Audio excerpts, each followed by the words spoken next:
Bienvenidos al espacio La Tertulia, la noche de los lunes. La dedicamos aquí en La Ocho Bierzo a la conversación, hoy con el mundo de la política como protagonista. Nos acompañan, como siempre, el director de La Ocho Bierzo, Germán Gabela. Muy buenas noches. ¿Qué tal? Buenas noches. Y en este caso, Manuel Cachafeiro, delegado de Diario de León en el Bierzo. Manuel, muy buenas noches. Buenas noches. Y pasamos ya a presentar a nuestro protagonista en la jornada de hoy, Miguel Suárez Arcán. Buenas noches. Muy buenas noches y Miguel muchas Suárez gracias por invitarme.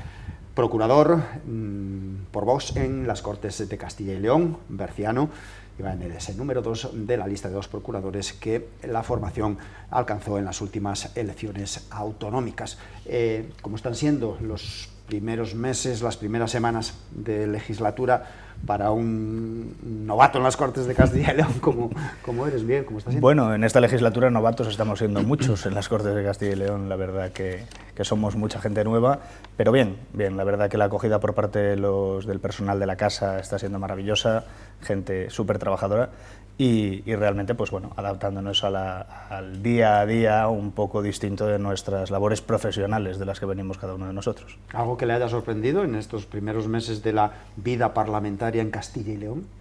No, sorprendido como tal, no. Realmente yo no conocía Valladolid prácticamente, y el edificio ni muchísimo menos, entonces la primera vez que llegué al edificio de las Cortes, pues sí que pasar por la garita, este tipo de controles de seguridad que tienen estas administraciones públicas, pues son extraños para un lego en la materia. Pero bueno, esto es...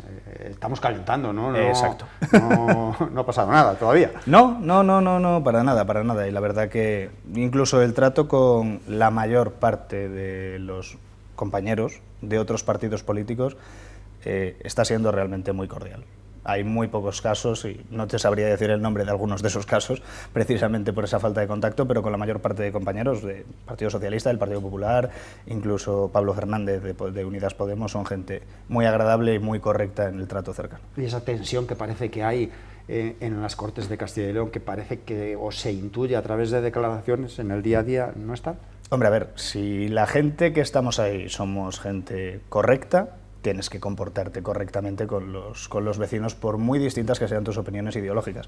Otra cosa es, evidentemente, que tienes que confrontar, y la confrontación a veces lleva a subir el tono, pero eso no tiene que llevarse a cuando te tomas un café con un compañero o cuando le saludas en un pasillo. Eso tiene que ser perfectamente cordial siempre. Germán. Y hablando de valoraciones, vamos a valorar también los primeros pasos del nuevo Ejecutivo de la Junta de Castilla y León, ese Ejecutivo salido del acuerdo entre Partido Popular y Vox. ¿Cómo valora estas primeras semanas del nuevo gobierno? Bueno, estamos haciendo un trabajo muy importante, eligiendo sobre todo a esos cuadros de gobierno, liderados por Juan García Gallardo, donde pues nuestros 3 consejeros en las 3 tareas de Agricultura, de Cultura y de Industria y Empleo están eligiendo a los mejores. Nosotros venimos pensando en una idea clave, que es que los mejores de cada área tienen que ser los dedicados en gestionar ese área. Entonces, los técnicos que se están eligiendo para las diferentes consejerías están siendo los mejores fuera de conceptos ideológicos, porque es lo que se necesita para la gestión. Se dijo en su momento, cuando se retrasaba la conformación del nuevo gobierno, que era porque ustedes no encontraban a las personas adecuadas para los cargos intermedios de cada una de las consejerías. ¿Es así? No, obviamente no. Solo con ver a la gente que compartimos el día a día aquí en el Bierzo, en el pequeño grupo que tenemos formado, tenemos gente muy competente en todas las áreas del máximo nivel y que por lo tanto podría ocupar cualquiera de las consejerías y cualquiera de los cargos medios o intermedios. Sabemos que hay algunos para los que el ser funcionario de carrera es necesario y por lo tanto los procesos de selección son lentos, pero preferimos tomarnos el tiempo suficiente y elegir a la gente correcta que hacerlo todo a la carrera. Muchas veces entendemos la presión de los medios de comunicación porque todo llegue ya y todo empiece a rodar rápido, pero la calma siempre es una buena virtud. Buenas noches. ¿Y usted ya le ha trasladado a los consejeros las reivindicaciones del Bierzo? ¿Cuáles serían básicamente esas reivindicaciones? Nosotros le trasladamos a los consejeros, es más, la semana pasada en la Comisión de Sanidad, a la que yo pertenezco como portavoz, la compartía también con el compañero de la UPL que es del Bierzo, no recuerdo ahora mismo el nombre. José Ramón. Y justo compartíamos ciertas posiciones sobre el Bierzo, que además el consejero también comparte: la necesidad de empezar a trabajar en la unidad de radiología, la necesidad de enfrentar los problemas de personal. Empezar a trabajar. Un compromiso. Exacto, que ese compromiso se lleve a cabo y el consejero se ha comprometido a que ese compromiso se llevara a cabo. Nosotros desde Vox, en una consejería como es la de Sanidad, que no depende de nosotros directamente, depende del Partido Popular, estamos con ellos, tenemos un gobierno conjunto en el cual todos formamos parte del mismo gobierno y por lo tanto el Partido Popular encontrará nuestro apoyo para enfrentar ese tipo de problemáticas. No les sé decir en el caso concreto, por ejemplo, de la nueva consejería en la que está Suárez Quiñones, que ahora ya no es Fomento directamente, pero todas las problemáticas del Bierzo se trasladarán y se trabajará sobre ellas. Pero hay, señor Suárez, 3 consejerías que son las suyas, que el Bierzo está muy pendiente de las mismas. En industria, lógicamente, por la situación laboral y de empleo que derivada del cierre de la minería, del cierre de las centrales térmicas, etcétera, se ha generado, con esa necesidad de reindustrialización. La de agricultura, con la necesidad de la mejora del regadío. Esta semana sabemos que la Confederación Hidrográfica del Miño-Sil restringe la aportación de agua a Canal Bajo, ya no se puede regar por la noche por culpa de la sequía, aparte de los 7 metros cúbicos pasa a 6, y la de cultura con todo el tema pendiente de médulas. Hay 3 campos en las consejerías de Vox que usted tendrá que apretarle a los señores consejeros. ¿Les apretará? Nosotros tenemos que trabajar por el interés, evidentemente, en mi caso, de los bercianos, de los leoneses y de todos los castellanos y leoneses, porque al final nos han elegido como representantes de Castilla y de León, no como representantes específicamente del Bierzo. Tenemos que trabajar por esos intereses y con las consejerías que forman parte directamente de la responsabilidad de Vox. El propio consejero Beganzones lo comentaba el otro día respecto al tema industrial. Vamos a enfrentar un proceso de desburocratización para poder acceder a nuevo tejido industrial en nuestra tierra, la necesaria reconstrucción terminación y mejora de esos polígonos industriales en los cuales muchas veces nos encontramos sin alcantarillado, como es el caso del polígono del Bayo, donde, en mi caso personal, a veces voy a pasear a los perros allí y me encuentro con la situación que tiene el polígono, y realmente también con el tema de la agricultura. Tenemos la suerte de tener a Gerardo Dueñas, que al final es un experto en su área, fue presidente de Asaja, conoce el mundo agrícola y ganadero y por lo tanto enfrentará las necesidades. En el caso de la cultura les aseguro que el señor Santoja tiene reservadas muchas sorpresas para esta tierra y para toda Castilla y León, porque realmente el trabajo que se va a hacer para colocarnos como la comunidad autónoma líder a nivel patrimonial de España va a ser un trabajo enorme por su parte. Durante estos días hemos asistido a las comparecencias de los distintos consejeros para explicar sus planes, sus propósitos para la legislatura. Algunas de ellas ya han levantado ampollas, como por ejemplo la del consejero Beganzones, consejero de Industria y de Empleo. Los sindicatos ponen el grito en el cielo, ya dicen que va a peligrar el diálogo social. Realmente está en peligro el diálogo social en Castilla y León, la interlocución entre los agentes sociales y la Junta de Castilla y León. Bueno, los sindicatos no tienen que ver peligrar el diálogo social es una actividad. Lo que tienen que ver peligrar es la subvención pública por no hacer nada. Los sindicatos tienen que aprender que su servicio es un servicio público. Ellos, como asociaciones de trabajadores, tienen que defender los intereses de los trabajadores y para eso tienen que justificar, como cualquiera que reciba subvenciones, cada euro y a dónde va cada euro que reciben de fondos públicos que al final salen del bolsillo de todos los españoles, en caso de la financiación estatal, y del bolsillo de los castellanos y leoneses en caso de los impuestos autonómicos. Por lo tanto, yo entiendo que estén acostumbrados a vivir en un estilo de vida muy cómodo, van a tener que acostumbrarse a un nuevo método de trabajo, no en el que no les vamos a tener en cuenta. Nos sentaremos con ellos, escucharemos sus reivindicaciones y las tendremos en cuenta a la hora de hacer políticas, pero no pueden pensar que van a vivir como llevan viviendo estos últimos 30 años a costa del erario público.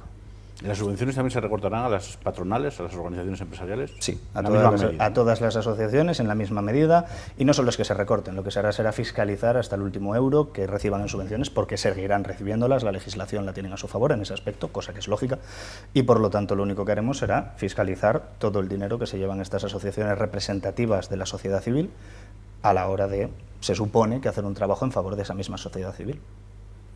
Desde luego, de sus palabras se parece desprenderse que la confrontación es cuestión de semanas. No, no es una cuestión de confrontación, es una cuestión de que... siempre ha habido una relación muy estrecha entre los entes políticos, entre la Junta de Castilla y León y los sindicatos. Esa relación, en el diálogo social, por ejemplo, tuvo frutos buenos.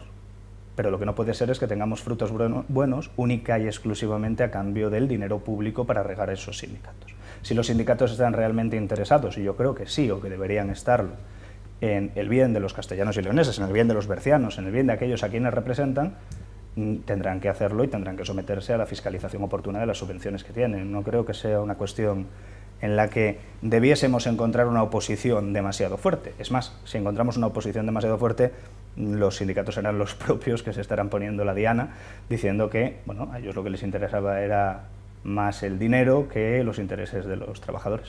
Pero el diálogo social también era una bandera del Partido Popular. No, evidentemente nosotros ahora mismo una bandera de un consenso político y sindical en Castilla y León. El consenso y la política son un oxímoron.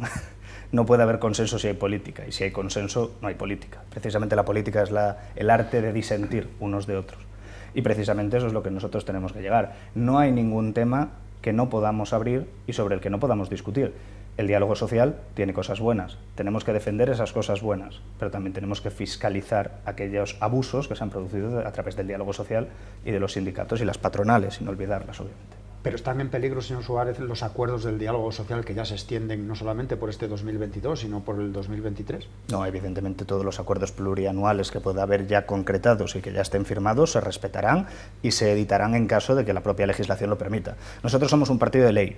No somos un partido que pensemos en cambiar ninguna de las normas que rigen nuestra sociedad actualmente, si no es por el cauce que esa misma norma establece. Eso es lo razonable.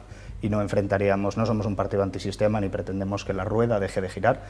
Los castellanos y leoneses necesitan de sus administraciones públicas y por lo tanto estaremos ahí. Iremos cambiando aquello, tengamos la fuerza para cambiar, porque creemos que es lo mejor para la ciudadanía, pero no lo haremos de ninguna manera saliéndonos del marco legal, no entraría en los cánones de Vox. Pero cuando hablan de la fiscalidad, ¿no se someten a la fiscalidad los sindicatos, a la fiscalidad de la Junta de Castilla y León? Los sindicatos se someten a la fiscalidad, pero no a la fiscalización. Nosotros lo que pretendemos es que cualquier subvención pública que reciba cualquier asociación tiene que llevar justificado todo euro previamente y justificado todo euro a posteriori, que eso es lo que no se está haciendo actualmente en la Junta de Castilla y León en montones de casos. No es algo malo, era algo natural, era algo que se hacía de manera normal. Lo que tenemos que hacer es cambiarlo, básicamente porque en la situación tan terrible que están pasando los ciudadanos de este país, con el índice del IPC disparado, con la cesta de la compra vuelta loca, llenando el depósito del coche que no es asumible por la mayor parte de los trabajadores. Hombre, yo creo que la clase política, la clase sindical, los agentes sociales somos los primeros que tenemos que demostrar que vamos a justificar a qué va a parar cada euro de esa ciudadanía que a día de hoy, más que nunca, le cuesta tanto poner en nuestras manos. Esta reducción de las ayudas a las distintas organizaciones era uno de los puntos polémicos del acuerdo que firmaron en su día de gobierno Vox y el Partido Popular, pero había más. Por ejemplo, el tema de la memoria histórica, la legislación en materia de memoria histórica. ¿Cuál es el objetivo de Vox? ¿Qué es lo que van a hacer? ¿Van a derogar la legislación actual para poner en marcha una nueva? ¿Y cuál será la diferencia entre ambas? Bueno, nosotros no tenemos todavía cerrado cuál va a ser el proceso legislativo oportuno. No sabemos si va a haber una derogación previa del decreto que ya hay y posteriormente la aprobación de la legislación, o si se va a hacer de manera simultánea en el caso de que se pueda hacer. Nosotros lo que tenemos claro es que nosotros proponemos una ley de concordia que hemos pactado con el Partido Popular, una ley que es perfectamente racional. Un ejemplo muy claro, cualquier persona que viese una fotografía de García Lorca, ¿vale?, lo reconocería. Es una figura de la represión sufrida durante la Guerra Civil. Muy poca gente en este país sabría quién es Ramiro de Maeztu, básicamente porque se le ha ocultado, y es una figura de la misma represión, solo que del bando contrario en la guerra. Nosotros defendemos que cualquier persona haya tenido los abuelos que haya tenido y hayan luchado en el bando que hayan luchado, en una guerra fratricida y terrible, sean capaces de convivir con ello y tengan los mismos derechos de acudir a esas leyes de concordia en este caso. No queremos ningún resto de ninguna persona en una cuneta, pero no queremos ningún resto de ninguna persona en una cuneta independientemente del bando en el que estuviese esa persona. ¿Qué piensa, por ejemplo, del trabajo de la ARMH en el Bierzo? ¿Perdona? ¿Qué piensa, por ejemplo, del trabajo de la ARMH en el Bierzo? Del tema de la memoria histórica, sí, por ejemplo. Me lo has dicho con la sigla y me ha costado pillarlo. Bueno, el trabajo de aquí en el Bierzo padecido de los mismos problemas que el trabajo en otras zonas de este país, que es que se ve una característica que es ideológica dentro de ese trabajo. Cuando es un trabajo que debería llevarse a cabo sin ningún tipo de ideología, porque precisamente es lo que comentamos. Cualquier persona que tenga un fallecido en una cuneta, que tenga los restos de un familiar perdidos, tiene que tener derecho, si quiere, a que las administraciones públicas le ayuden a encontrarlo. Y eso se debe abrir, precisamente con una ley de concordia, a toda la población. No podemos poner la vista en quién tenía a los abuelos de qué bando. ¿Y en qué va a cambiar con respecto a lo que pasa ahora? Bueno, lo que pretendemos es precisamente eso. Abrirlo, fiscalizar todo el dinero que recibe de subvenciones, la ley de memoria histórica y todas las asociaciones relacionadas, y por lo tanto que se puedan encontrar maneras de que todos los ciudadanos puedan acudir a esa herramienta pública en igualdad de condiciones. ¿Colisionará Vox y Partido Popular en el desarrollo de todo este tema? Se lo digo porque en la comparecencia del consejero de Presidencia a Vox no le gustó mucho la intervención del señor Carnero sobre este tema. Bueno, personalmente no recuerdo la intervención del señor Carnero, en mi caso. Pero no, ni muchísimo menos. Nosotros no vamos a colisionar porque nosotros somos un gobierno que tenemos muy claras las lealtades y tenemos muy claro un programa de gobierno que hemos firmado y en el que hay una serie de puntos en los que estamos de acuerdo. Partido Popular y Vox son dos partidos distintos, tenemos ya no solo estilos diferentes, sino propuestas diferentes. Por lo tanto, lo que hemos hecho es encontrar un punto de encuentro desde el que podemos trabajar. Y la ley de concordia está dentro de ese punto de encuentro y, por lo tanto, se llevará a cabo con la normalidad de los grupos de trabajo que se tengan que establecer para desarrollarla y ya está, sin mayor problema. ¿Y la ley de violencia intrafamiliar colisiona con la ley de violencia de género actual? ¿Son complementarias, como defiende el Partido Popular?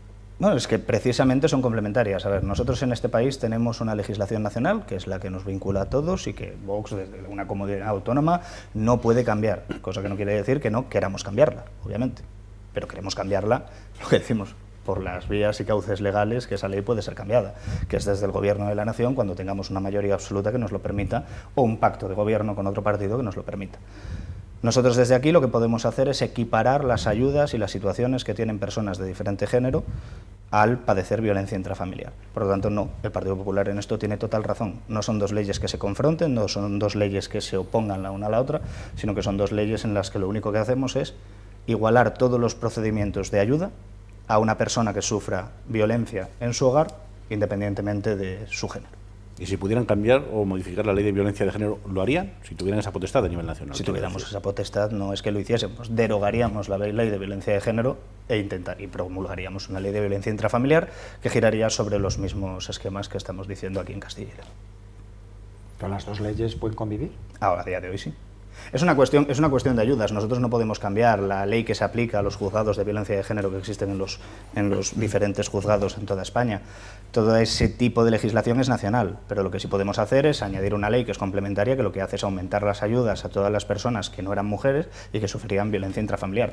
Cualquier hijo que sufra violencia por parte de su padre o de su madre, cualquier anciano que sufra violencia por parte de su hijo o de su nieto, cualquier persona que en el ámbito de su hogar sufra violencia, y esa violencia, evidentemente, esté probada, recibirá en Castilla y León la misma protección que una mujer, cosa que es perfectamente razonable. Los partidos de izquierda y el movimiento feminista, señor Suárez, dicen que este es un paso atrás.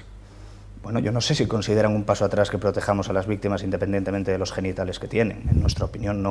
En nuestra opinión, proteger a las víctimas de violencia en el hogar. En el hogar, que es el sitio más sagrado y en el que más seguros deberíamos sentirnos cualquiera, independientemente de las condiciones de esa persona, de su género, de su raza, de su religión, independientemente de cualquier condicionante que pueda tener esa persona tiene que ser protegida en igualdad. No dejamos de proteger a las mujeres, es más, no va a cambiar ningún ápice de lo que se protege a las mujeres actualmente. Lo único que se hará es igualarlo en casos en los que la víctima no sea una mujer. Volviendo al Bierzo, yo me gustaría saber si hay prevista ya alguna visita de alguno de los consejeros de Vox. Pues me pillas totalmente, imagino que prevista actualmente no, porque estamos en estos primeros momentos en los que se están terminando de conformar los equipos, terminando de conformar los programas que se han presentado la semana pasada en las Cortes, y realmente no sé si hay alguna ya prevista que alguno de los consejeros de Vox tenga en mente, pero seguro que tendremos a los consejeros de Vox más pronto que tarde recorriendo el Bierzo también.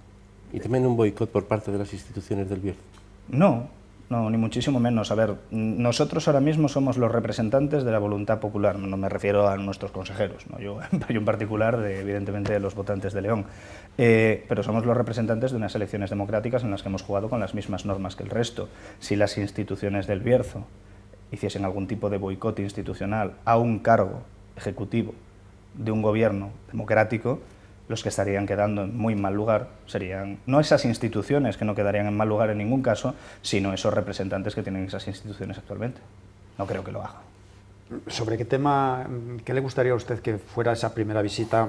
¿Para qué tema de algún consejero, en este caso de los 3 consejeros de Vox? Y antes de eso, ¿por qué Vox eligió esas 3 consejerías? No le puedo responder a la segunda pregunta, básicamente porque no participé de los grupos de decisión a ese nivel, de esas negociaciones que se llevaron a cabo con el Partido Popular. Elegimos las 3 consejerías, en todo caso, porque pues, el grupo que lo decidió fue las que considero más oportunas en este pacto de gobierno. A mí, personalmente, ya que me lo preguntas de esa manera, evidentemente por mi orientación profesional, la que he tenido toda mi vida, me gustaría una visita del señor Santoja, del consejero de Cultura, relacionada con la cultura, con el turismo y también con el deporte, que es uno de los temas que el señor Santoja va a tocar muy profundamente, sobre todo el deporte base, el deporte familiar, el deporte que hace grupo, que hace familia, que te une a los más mayores y a los más jóvenes, y creo que es un tema que en el Bierzo sería muy bonito de tocar. Tenemos equipos muy importantes, muy bonitos, y actividades deportivas, turísticas y culturales muy interesantes. Será una auténtica revolución que la Junta de Castilla y León coloque como una de sus prioridades el deporte. Bueno, es una de las prioridades del consejero Santoja, y en ese sentido ha elegido también a un director general que ha sido campeón en las Olimpiadas, en Paralimpiadas de diferentes años, y que es un ejemplo de superación. Y es un ejemplo de ese deporte que quiere transmitir esa consejería, que es un deporte de base, que transmite valores, que une a las familias, que pone en común a los ancianos y a los jóvenes, y que al final pues, ese tipo de ideas intergeneracionales yo creo que son muy importantes para una tierra como esta, ya no solo el Bierzo, sino toda Castilla y León, cada vez más envejecido, y donde esa distancia generacional entre nuestros abuelos y nuestros jóvenes cada vez es mayor. Vamos, si os parece, compañeros, Miguel Suárez, a hacer una pequeña pausa, un alto en esta tertulia que estamos dedicando al mundo de la política en la jornada de hoy con el procurador de Vox, Miguel Suárez Arca. Volvemos en un instante.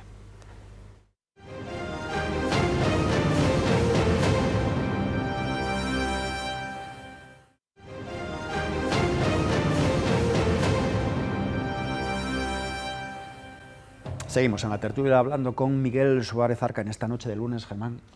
Y tenemos que hablar de sanidad, impepinablemente, porque es una de las grandes carencias, entre otras muchas, que tiene la comarca del Bierzo. La situación bien podría calificarse de dramática, especialmente en la sanidad rural, aunque también en la sanidad hospitalaria. No hay más que ver cómo se encuentra cardiología en el Hospital del Bierzo.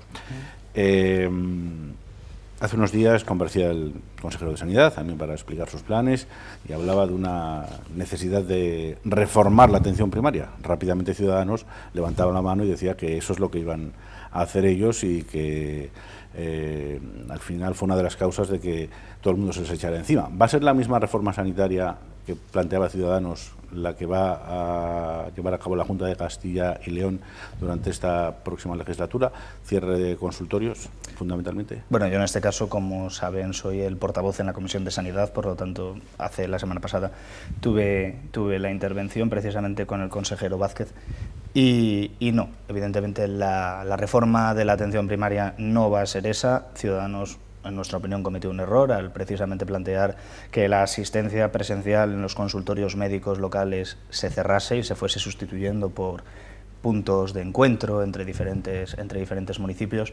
Nosotros trabajaremos, junto con el consejero, que evidentemente es quien marca las líneas directrices, para lograr que la sanidad vuelva a los municipios. Y hemos puesto en valor una figura bastante denostada durante mucho tiempo, que son las farmacias.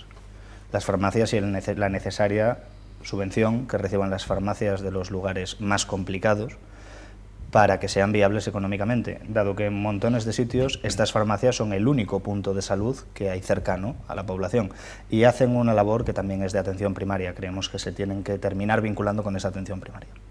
¿Los consultorios mantenerlos abiertos todos, tal cual están? hombre, lo excelente sería mantenerlos abiertos todos, pero en el momento que, si pueden escuchar la comparecencia del consejero, verán que es una persona muy realista, y la realidad es que a día de hoy tenemos un problema de médicos en esta región, un problema que él ya ha denunciado, y además que va a poner todo su esfuerzo en conseguir solucionarlo.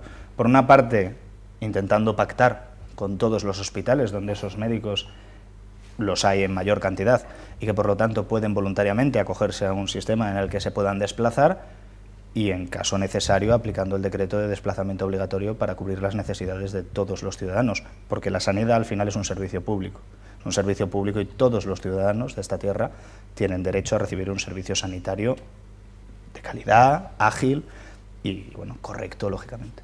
Pero ahora, de forma recurrente, la Administración dice que no hay profesionales y que no hay profesionales y que no hay profesionales, pero la incentivación de esos profesionales dicen que no se está haciendo bien para que haya profesionales. Bueno, el problema ahí es cuál es la incentivación que quieren los profesionales, que es el problema que se plantea. Si la incentivación fuese única y exclusivamente monetaria, enfrentarla podría tener sus problemas económicos, pero sería relativamente fácil plantearlo. El problema es que los profesionales de mi generación que van entrando al mundo sanitario tienen una serie de características de incentivación distintas a las que tenían los profesionales antaño, características relacionadas con el ocio, con la vida en una ciudad, con las facilidades de transporte, etcétera, que por lo tanto pues hacen que las zonas más rurales sean las más perjudicadas. De ahí que tengamos que encontrar la manera de incentivar a esos profesionales para que se queden, pero no va a ser una manera única y exclusivamente monetaria. Me parece muy interesante el punto de vista del consejero, en el que lo que intenta es decir, voy a pactar con estos profesionales para poder cubrir las necesidades sanitarias, pero lo esencial es cubrir esas necesidades, y si se tienen que aplicar los decretos legislativos que ya existen para forzar esos desplazamientos, se hará. Pero a un político como usted no se le abren las carnes cuando escucha que un servicio como el de cardiología en el Hospital del Bierzo ha estado durante tiempo solamente con un profesional. No es que haya estado, es que sigue estando con un solo profesional a día de hoy. Precisamente... No, la semana pasada sí, ya estaba con dos. Exacto. Precisamente esta fue una de las cosas que se comentaron en la comisión, y es uno de los ejemplos que se puso respecto a la necesidad de esa relación entre diferentes hospitales, donde hubiese más cardiólogos y que por lo tanto pudiesen acudir al Bierzo para cubrir esa necesidad. Pero en el caso de que ese pacto no se alcanzase, se aplicaría el decreto para forzar esa asistencia. Por lo mismo que has dicho, a mí se me abren las carnes, pero se le abren las carnes a todo berciano o a todo soriano que se ve en una situación similar, o a todo abulense que se ve en una situación parecida. Y eso tenemos que solucionarlo. La realidad es que tenemos un problema de profesionales médicos, porque al final terminan yéndose a las grandes ciudades por un tema de comodidad y de esos incentivos que ya se encuentran automáticamente, y hay que solucionarlo, y se solucionará por lo menos de primera mano de esa manera, negociando con los hospitales de las grandes capitales de provincia que tenemos aquí para poder cumplir las necesidades de los lugares más complejos, y en caso de que no, aplicando el decreto. Sí, pero esos refuerzos que se están prestando, por ejemplo, en el Hospital del Bierzo, es un día a la semana. Evidentemente eso mejorará, no sé decirle específicamente cuál es el plan del consejero en cuanto a los días que se va a ver esos refuerzos, pero lo sabrá porque es necesario. Y porque la situación actual no es sostenible, por una razón muy sencilla. Esa cardiología con uno o dos profesionales al frente, en un momento determinado, con una baja inesperada, queda coja. Y esas bajas inesperadas hay que lograr preverlas, precisamente teniendo mayor personal. Una de las cosas que planteaba el consejero es también ampliar los horarios de quirófano, a las tardes, que a día de hoy no están ampliados, y por lo tanto, pues bueno, mejorar toda esta estructura sanitaria para dar mejor servicio, reducir las listas de espera, que es algo necesario. Y aparte, pues también lo que decíamos antes, enfrentar el tema de la radiología, no solo por la parte de la clínica privada aquí en Ponferrada, que ya la están montando, sino que habrá también radiología pública. Por lo menos es lo que dice el consejero, y nosotros estaremos encima para forzarle a cumplir con su palabra, obviamente. ¿Y no cree que ha llegado el momento, yo me refiero ahora a la sanidad rural, de decir abiertamente que el modelo actual es insostenible? Es insostenible que un médico se pase la mañana de consultorio en consultorio por un territorio que a lo mejor termina recorriendo más de 100 kilómetros al día. ¿No cree que el modelo es insostenible? Bueno, yo no sé si es insostenible. Evidentemente insostenible no es, porque funciona a día de hoy con todas sus precariedades. Cada vez con más carencias. Exacto, con todas sus carencias. Lo que es evidente es que tenemos que ser capaces de renovar ese modelo. En España había un modelo de médicos rurales hace 30 años muy eficiente, que eran los médicos de pueblo, esos médicos que vivían en el pueblo, que eran autoridades, que tenían hasta una casa que les ponía el Estado para vivir ahí, y ese era un método funcional. Probablemente ese método a día de hoy no fuese viable, básicamente porque esos médicos pues, no tendrían interés en estar en estos entornos rurales, pero que hay que plantear un cambio de paradigma, estoy de acuerdo en que hay que analizarlo, básicamente porque la realidad que se impone al final es la que usted comenta, es la de que cada día tiene más carencias el servicio médico rural. ¿Y por qué pasa en Castilla y León, teniendo dos de las mejores facultades de España de médicos, que no se quieran quedar aquí? Bueno, yo creo que tampoco es una cuestión de las facultades, que son excelentes, sino una cuestión también de son los propios MIR, los que después vienen de montones de zonas de España. Creo recordar que era el Hospital de Salamanca, o no recuerdo qué hospital, que tenía los MIR, eran prácticamente todos de fuera de Castilla y León. Es algo que es relativamente normal, pero tenemos que conseguir que esos MIR, después de estar aquí, quieran quedarse. Ese es el proceso de incentivación que necesitamos cambiar para que toda la gente que termina formándose con un coste enorme para las arcas de la comunidad autónoma, porque evidentemente la formación tiene un coste enorme, decidan quedarse posteriormente aquí a hacer ese servicio público. La situación energética en Europa está llevando a que de nuevo la energía térmica entre en el mix de la Unión Europea, debido a los problemas que todos conocemos derivados del aprovisionamiento de gas natural procedente de Rusia fundamentalmente. Aquí hemos cerrado todas las minas, hemos cerrado todas las térmicas y estamos derribando los restos que quedan de ellas. ¿Esto tiene vuelta atrás en España? ¿Se pueden reabrir minas? ¿Se pueden reabrir térmicas en España? En nuestra opinión, sí. Obviamente. Lo hemos defendido desde el primer momento. Vox es un partido que cree en la soberanía energética de la nación. Y para ser soberanos energéticamente tenemos que explotar nuestros recursos. Tenemos que explotar nuestros recursos y tenemos que anteponer los intereses nacionales a los intereses que nos vienen impuestos desde fuera. Intereses impuestos desde fuera que, como bien dices, van cambiando dependiendo de la situación que se plantee. Lo que pasa es que aquí tenemos, pues, por desgracia, un gobierno de la nación que es más papista que el Papa respecto a la Agenda 2030 y que mientras el resto de países, como el caso alemán, vuelven a reabrir sus térmicas de carbón para poder subsistir actualmente con el problema, con la invasión rusa de Ucrania y el problema energético que se está produciendo. Y aquí tenemos a la ministra Rivera presumiendo en los medios de comunicación de haber tardado 3 años en desmantelar el sistema energético térmico de España. Tardó menos, exacto. Ha presumido de 3 años, pero ha tardado menos todavía.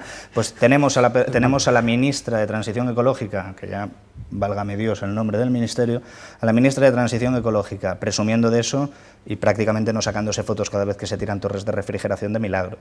Entonces lo que tenemos que hacer nosotros es, evidentemente, lo que se está derribando ahora no se va a construir en 2 días, eso es imposible, pero nosotros vamos a hacer todo el esfuerzo posible, dentro de las limitaciones de una comunidad autónoma, lógicamente, para que eso se revierta. ¿Y dónde queda el componente medioambiental? Quiero decir, la reducción de las emisiones de CO2... Bueno, nosotros pretendemos... O sea, se puede mantener el medio ambiente y no dejar de consumir los recursos naturales que tenemos. Actualmente tenemos el ejemplo de Alemania, que tiene térmicas de carbón perfectamente preparadas, con modelos tecnológicos que filtran los residuos de manera muchísimo mejor de los que teníamos, evidentemente, cuando quemábamos carbón aquí. Podríamos haber mejorado la tecnología y haber seguido explotando los bienes naturales y los recursos naturales que teníamos aquí, pero hemos decidido un modelo distinto. Se ha decidido desde el Gobierno nacional y, por desgracia, en nuestra opinión, ya no desde el Gobierno nacional, sino impuesto desde fuera, un modelo energético diferente. Un modelo energético que, evidentemente, lo que nos lleva es a pagar la factura de luz que estamos pagando ahora. Del que nuestro territorio es posiblemente, por lo pequeño que es y por la dependencia económica de ese sector productivo, el más afectado. De nuevo volvemos a quedar en inferioridad, porque ahora Europa da unos 15 años más de vida al carbón con esta situación. Esperemos que los problemas logísticos mundiales derivados de la guerra no se prolonguen tanto y se van a beneficiar los sitios donde, pues por algún casual, no cerraron las centrales térmicas. Que van a tener, hay 4 centrales térmicas en España que están funcionando y son las que se van a aprovechar de esta coyuntura, que lógicamente el gobierno obligará a las multinacionales propietarias a que las sigan utilizando para intentar contener el precio de la energía y la dependencia del gas. Le quiero decir, el Bierzo, Ha perdido absolutamente todas las batallas, llega tarde a todo. Bueno, el Bierzo no ha perdido todas las batallas, los políticos del Bierzo no han dado ninguna de las batallas. Hace 2 semanas teníamos a Comisiones Obreras, a USO, a UGT, al señor Courel del Partido Socialista, al señor Olegario Ramón del Partido Socialista, a otros insignes miembros del consistorio local, con 1000 personas en las calles reclamando reindustrializar el Bierzo. Eso es como poner a los zorros, a una jauría de zorros, a cuidar al gallinero. La culpa es suya. Son ellos los que han callado durante décadas mientras todo eso se hacía, porque vivían genial precisamente gracias a los fondos Miner que sirvieron para amordazar a las administraciones y a los sindicatos y que no dijesen nada de que estábamos dejando el Bierzo sin el único tejido industrial que hacía que después pudiese haber un tejido de servicios potente. Evidentemente nosotros no vamos a venir con esa iniciativa, nosotros vamos a pelear porque volvamos a ser soberanos energéticamente. Y la soberanía energética tiene que volver al Bierzo también. No es una tierra que tiene las instalaciones preparadas y los terrenos habilitados para poder llevarlo a cabo. Y evidentemente, en la medida de las posibilidades de nuestra autonomía, de la legislación vigente, pues intentaremos promoverlo. Aquí está todo cerrado ya no hay vuelta atrás. No es que no haya vuelta atrás. A ver, en algún momento no hubo central térmica en Cubillos. Por lo tanto, lo que ellos tiran, podemos volver a levantarlo. Podemos levantar algo distinto, podemos levantar algo mejor. Pero lo que no vamos a hacer es quedarnos parados, lo que no podemos hacer es resignarnos y decir, no, bueno, vamos a convertir la térmica de Cubillos en una planta de reciclaje de baterías de coches eléctricos, ¿vale? Y entonces pasamos de ser productores de nuestra propia energía a ser el vertedero de la Europa globalista que viene a traernos sus baterías aquí. O vamos a deshacer también las palas eólicas, que ahora nos hemos dado cuenta de que cada X años hay que reciclarlas. Sorprendentemente nadie lo comentó cuando nos estábamos poniendo a llenar los Montes de León de palas eólicas. O como quieren seguir haciendo ahora, que precisamente es el objetivo, seguir llenando nuestros montes, nuestras tierras de cultivo, nuestras tierras de ganadería, de palas eólicas. No entraré en la parte estética que conllevan, pero sí en la parte de destrucción medioambiental. Destruye el medio ambiente, porque eso no es ecologismo, eso es otra cosa. Es otra cosa, es un modelo energético diferente en el cual quieren, bueno, mantengo lo dicho, si es que solo hay que ver la factura de la luz que cualquiera de vosotros pagáis todos los meses para entender cuál es el modelo energético al que España ha sido dirigida por la Unión Europea. No, si los ecologistas también se oponen a esta proliferación de parques eólicos y parques fotovoltaicos al ahí final. Está todo el mundo de acuerdo. ¿Sí? Hay una frase muy buena de Roger Scruton que dice que el conservadurismo nace de una intuición que puede tener cualquier persona con un mínimo de madurez. Y es que lo bueno cuesta muy poco de destruir y mucho de hacer. Y precisamente lo que tenemos aquí es eso. Es el ecologismo dándose cuenta de la enorme complejidad del problema que ellos mismos han creado. Se me venía otra palabra a la cabeza. Nos quedan 2 minutos y medio. Una pregunta para cada Bueno, uno de yo vosotros. entonces quería saber, el vicepresidente de la Junta ha cuestionado el modelo territorial y quería saber en este sentido qué opinión tiene vos sobre una institución propia del Bierzo como es el Consejo Comarcal. Vox no está en contra del Consejo Comarcal. Se han tergiversado ligeramente las palabras de Juan. Ustedes están a favor de limitar las competencias. Exacto. Nosotros estamos a favor, pero no de limitar las competencias del Consejo Comarcal. Si limitamos las competencias quedaría más, sin ninguna ya. Es que el problema, ¿cuál es? El problema es que nosotros no planteamos la limitación de competencias del Consejo Comarcal. Es más, nuestra intención es encontrar un sistema político en el cual las entidades más cercanas al ciudadano, puede ser la Diputación Provincial, el Consejo Comarcal o los municipios, sean los que enfrenten la administración de los recursos y la solución de los problemas de los ciudadanos. El problema lo tenemos con la entidad autonómica. El Consejo Comarcal, por desgracia, está vinculado a la entidad autonómica como un producto suyo. Pero nosotros no estamos en contra del Consejo Comarcal de por sí como estructura necesaria. Ahora sí, estamos en contra de los que viven genial desde hace muchos años, cohabitando en el Consejo Comarcal, precisamente sin ninguna competencia prácticamente, más que la competencia en cuanto a la generación de documentos culturales y turísticos, que es maravillosa y se ha hecho muy bien durante todos estos años. Es un grupo de trabajo y de gente con la que he tenido contacto y, oye, su trabajo hay que valorar. Fijemos la mirada por un momento dentro de justo un año. Elecciones municipales. Como representante de Vox en la comarca del Bierzo, ¿tienen ya candidato o candidata a los principales municipios de la comarca? Ponferrada, Bembibre, fundamentalmente. Bueno, esta es la respuesta obligada.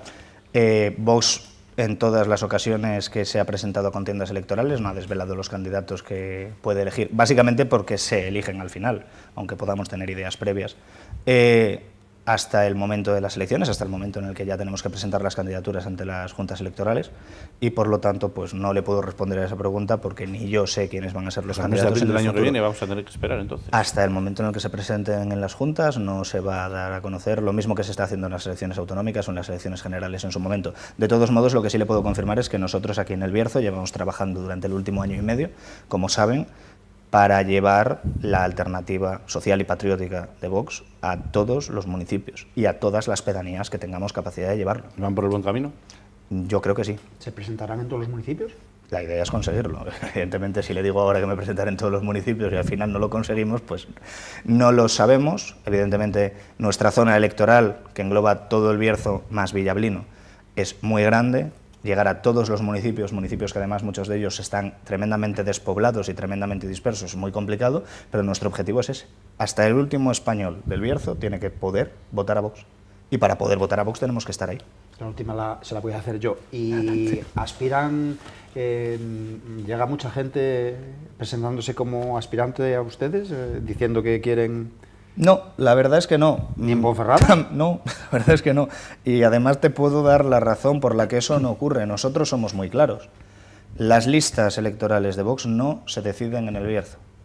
Las listas electorales de Vox se decidirán en Madrid, exactamente igual que todas las listas electorales nacionales, porque somos un partido que en ese aspecto somos vertical y todas las decisiones se tomarán allí. A mí me pueden pedir aquí el oro y el moro, pero quiero decir que es algo que hablamos abiertamente y se lo decimos abiertamente al que se acerca.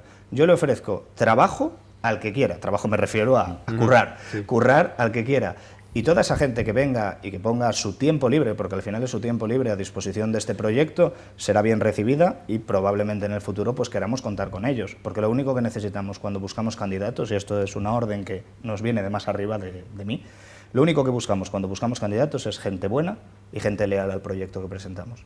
Todo lo demás, la experiencia política previa, la experiencia en administraciones, se puede aprender. Pero a ser buena persona y a ser leal a lo que estás defendiendo, eso es muy difícil de aprender si no lo tienes de primeras. Miguel Suárez, muchísimas gracias por acompañarnos esta noche de lunes en la tertulia. Buen trabajo en las Cortes de Castilla y León, en defensa, entiendo, de todos los castellanos y leoneses, pero más de los intereses de los vecinos del Bierzo y la Ciana. Lo demás, de todos los castellanos y leoneses, porque al final es de todos los españoles que viven en esta tierra. Muchísimas gracias, Miguel Suárez. Germán Gabela, director del 8 Bierzo, buenas noches. Manuel Cachafeiro, delegado de Diario de León el Bierzo, buenas noches. Hasta una nueva ocasión. Cerramos la tertulia. El próximo lunes volvemos con un nuevo protagonista de actualidad. Que pasen la mejor semana posible.